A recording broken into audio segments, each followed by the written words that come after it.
ഒരു സ്ത്രീയുടെ വ്യക്തിജീവിതത്തിൽ ഉണ്ടാകുന്ന മാസമുറ അഥവാ മെൻസ്ട്രേഷൻ, ഗർഭധാരണം, പ്രസവാനന്തര കാലം, മെനോപോസ് എന്നിവയ്ക്കൊക്കെ ഒരു പ്രത്യേക പ്രാധാന്യമുണ്ട്. സ്ത്രീകളിൽ വാതപിത്ത കഫാദിത്ത ദോഷങ്ങളുടെ ഒരു സമത്വം അഥവാ ഇക്വിലിബ്രിയം വളരെ പ്രധാനപ്പെട്ടതാണ്. കാരണം വാതദോഷം ദുഷിച്ചു കഴിഞ്ഞാൽ സ്ത്രീകൾ പ്രത്യേകിച്ച് ആർത്തവത്തിനുണ്ടാകുന്ന ക്രമക്കേട് അല്ലെങ്കിൽ ആർത്തവ സമയത്തുണ്ടാകുന്ന അമിതമായ കഠിനവേദന, ഒരു ഉറക്കമില്ലായ്മ, മൂഡ് സ്വിങ്സ്, പലതരത്തിലുള്ളൊരു സൈക്കോളജിക്കൽ ഇൻസ്റ്റെബിലിറ്റി കണ്ടുവരാറുണ്ട്. അതുകൂടാതെ തന്നെ ചർമ്മത്തിലുണ്ടാകുന്ന പലതരത്തിലുള്ള അസുഖങ്ങൾ, ഇതൊക്കെയാണ് വാദം ദുഷിച്ചു കഴിഞ്ഞാൽ സ്ത്രീകൾ കണ്ടുവരുന്നത്. അതുകൂടാതെ തന്നെ പിത്തദോഷം കോപിച്ചു കഴിഞ്ഞാൽ സ്ത്രീകൾ പ്രത്യേകിച്ച് അമിതമായിട്ട് രക്തസ്രാവം കാണപ്പെടാറുണ്ട്. അതുകൂടാതെ തന്നെ സൈക്കോളജിക്കലി ആയിട്ട് വരുമ്പോൾ കൂടുതലായി കോപം അല്ലെങ്കിൽ ദേഷ്യം കൂടുതലായി കണ്ടുവരാറുണ്ട്. ഹീറ്റ് ഇൻടോളറൻസ്, അതായത് ഒരു സ്ത്രീ ഒരു മെനോപോസസ് സ്റ്റേജിൽ കൂടെ കടന്നു പോകുകയാണെങ്കിൽ അവർക്ക് കൂടുതലായിട്ട് ഹീറ്റ് ഫ്ലാഷസ് അല്ലെങ്കിൽ ഹോട്ട് ഫ്ലാഷസ് കണ്ടുവരാറുണ്ട്. അതായത് ചൂട് സഹിക്കാൻ പറ്റാത്തൊരവസ്ഥ, അല്ലെങ്കിൽ രാത്രി നൈറ്റ് സ്വെറ്റ്സ് എന്ന് പറയും, അമിതമായിട്ട് വേർപ്പ്, ഇങ്ങനെയുള്ള കണ്ടീഷൻസൊക്കെ പിത്തദോഷം കോപിച്ചിട്ടുണ്ടാവുന്ന തരത്തിലുള്ള സിംറ്റംസ് ആണ്. അതുകൂടാതെ തന്നെ നമ്മളുടെ കഫദോഷം ശരീരത്തിൽ കോപിച്ചു കഴിഞ്ഞാൽ സ്ത്രീകളിൽ പ്രത്യേകിച്ച് ഒരു ബേസിക് ആയിട്ടുള്ളൊരു മെറ്റബോളിസം, ഒരു ദഹനക്കുറവ് കണ്ടുവരാറുണ്ട്. അതുവഴി അമിതവണ്ണം അല്ലെങ്കിൽ പലതരത്തിലുള്ള ഹോർമോണൽ ഇംബാലൻസ് ഈ കഫദോഷം ദുഷിച്ചു കഴിഞ്ഞാലാണ് കൂടുതലായിട്ട് കണ്ടുവരാറ്. ഇനി സ്ത്രീകളുടെ ഇത്തരത്തിലുള്ള ആരോഗ്യ പ്രശ്നങ്ങൾക്ക് ആയുർവേദം എങ്ങനെ സഹായിക്കുന്നുണ്ട് നമുക്ക് നോക്കാം. പ്രത്യേകിച്ച് ഇത്തരത്തിലുള്ള മെൻസ്ട്രൽ ഇറഗുലാരിറ്റി അല്ലെങ്കിൽ ആർത്തവ സമയത്തുണ്ടാകുന്ന ക്രമക്കേടിനൊക്കെ, അത് അമിതം ആർത്തവമാകാം, അല്ലെങ്കിൽ തീരെ ആർത്തവമില്ലായ്മ, അല്ലെങ്കിൽ സ്കാൻഡി ആയിട്ടുള്ള ബ്ലീഡിങ് എന്നിവ കണ്ടീഷൻസിലൊക്കെ ആയുർവേദത്തിൽ വളരെ ഫലപ്രദമായ ചികിത്സകളുണ്ട്.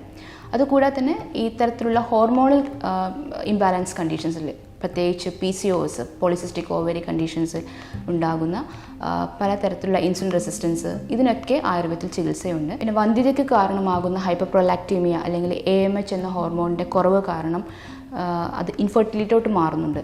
അപ്പോൾ ഇങ്ങനെയുള്ള കണ്ടീഷൻസിലൊക്കെ ആയുർവേദത്തിൽ ചികിത്സകൾ, പ്രത്യേകിച്ച് ഓവുലേഷനെ കൂട്ടുവാൻ, ഇൻഡ്യൂസ് ചെയ്യാൻ വേണ്ടിയിട്ട് നസ്യകർമ്മം പോലത്തെ ചികിത്സകൾ പറയപ്പെടുന്നുണ്ട്.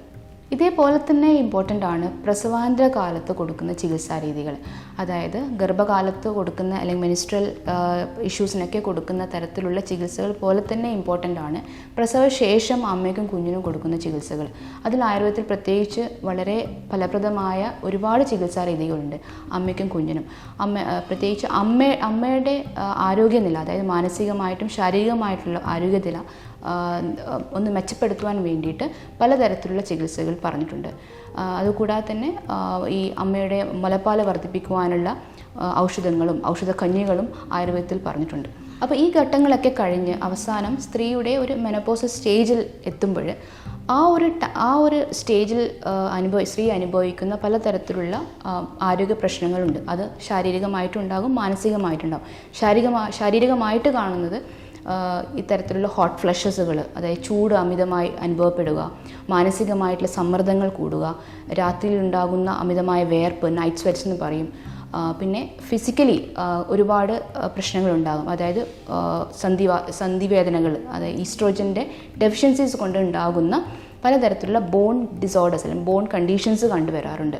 അപ്പം ഇങ്ങനെയുള്ള കണ്ടീഷനിലൊക്കെ ഇത് ഇമ്പ്രൂവ് ചെയ്യാൻ വേണ്ടിയിട്ട് ഫൈറ്റോ ഈസ്ട്രോജനിക് ആയിട്ടുള്ള ഡ്രഗ്സ് നമ്മൾ ആയുർവേദത്തിൽ പറഞ്ഞിട്ടുണ്ട്. പ്രത്യേകിച്ച് ശതാവരി പോലത്തെ മരുന്ന്, അശ്വഗന്ധം, ബ്രഹ്മി എന്നീ ഔഷധങ്ങളൊക്കെ കൂടിയിട്ടുള്ള രസായന ചികിത്സകൾ ആയുർവേദത്തിൽ ഇങ്ങനെയുള്ള കണ്ടീഷൻസ്, സ്ത്രീ അനുഭവിക്കുന്ന ഇത്തരത്തിലുള്ള കണ്ടീഷൻസിന് വളരെ ഫലപ്രദമായി കണ്ടുവരാറുണ്ട്. അപ്പോൾ ഞാൻ പറയുന്നത്, ആയുർവേദത്തിൽ ഒരു സ്ത്രീയുടെ ആരോഗ്യം നിലനിർത്തുവാൻ വേണ്ടിയിട്ട് ഇങ്ങനെയുള്ള മരുന്നുകളോ ചികിത്സകളോ കൂടാതെ തന്നെ ഒരു കൃത്യമായ ഒരു ദിനചര്യ അല്ലെങ്കിൽ ഋതുചര്യ അത് ഫോളോ ചെയ്യുവാണെങ്കിൽ കുറച്ചും കൂടി നമ്മളുടെ ആ വ്യക്തിയുടെ ജീവിതശൈലി മെച്ചപ്പെടും.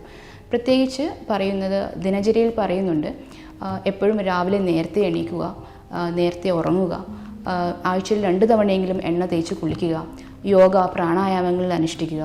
അതുകൂടാതെ തന്നെ പ്രത്യേകിച്ച് ഒരു അസുഖങ്ങളൊന്നും ഇല്ലാത്തൊരു വ്യക്തിയാണെങ്കിൽ പാലും നെയ്യും ഡെയിലി യൂസ് ചെയ്യാൻ നോക്കുക. ഭക്ഷണത്തിൽ ഡേറ്റ്സ് അല്ലെങ്കിൽ അത്തിപ്പഴം, എള്ള് എന്നീ പ്രയോഗങ്ങൾ ഉൾപ്പെടുത്തുക. പിന്നെ അതുകൂടാതെ തന്നെ നല്ല വാമായിട്ടുള്ള അല്ലെങ്കിൽ ഫ്രഷ്ലി കുക്ക്ഡായിട്ടുള്ള ഫുഡ് കഴിക്കാൻ നോക്കുക. കൂടുതലായിട്ട് കഫെയിൻ അടങ്ങിയിട്ടുള്ള കാപ്പി, ചായ എന്നിവ ഒഴിവാക്കുക. പിന്നെ ഹൈലി പ്രോസസ്ഡ് ആയിട്ടുള്ള ഷുഗർ കണ്ടൻ്റ് ഉള്ള ഫുഡ് ഒഴിവാക്കുക. അപ്പോൾ ഇങ്ങനെയുള്ള ചില ഭക്ഷണ രീതികൾ മെച്ചപ്പെടുത്തുകയും ഭക്ഷണ രീതികൾ ഡിഫറൻസ്, അതായത് ഇത്തരത്തിലുള്ള ചേഞ്ചസ് വരുത്തുകയാണെങ്കിൽ ഔഷധം അല്ലെങ്കിൽ മെഡിസിൻസ്, ചികിത്സ, അതിന് കൂടെ തന്നെ ഇത്തരത്തിലുള്ള ദിനചര്യകൾ ഫോളോ ചെയ്യുകയാണെങ്കിൽ കുറച്ചും കൂടി മെച്ചപ്പെട്ട ഒരു ആരോഗ്യം നിലനിർത്തുവാൻ സാധിക്കും. അതുകൊണ്ടാണ് ആയുർവേദം ഒരു പേഴ്സണലൈസ്ഡ് ആയിട്ടൊരു ചികിത്സ എന്ന് പറയുന്നത്. അതായത് ഒരു സ്ത്രീയുടെ ബലം, അഗ്നി, വയസ്സ്, ദോഷം എന്നിവ അനുസരിച്ചായിരിക്കും ആ വ്യക്തിയുടെ ആരോഗ്യ പ്രശ്നങ്ങൾ അനുസരിച്ചിട്ടുള്ള ചികിത്സ നിർണ്ണയിക്കുന്നത്.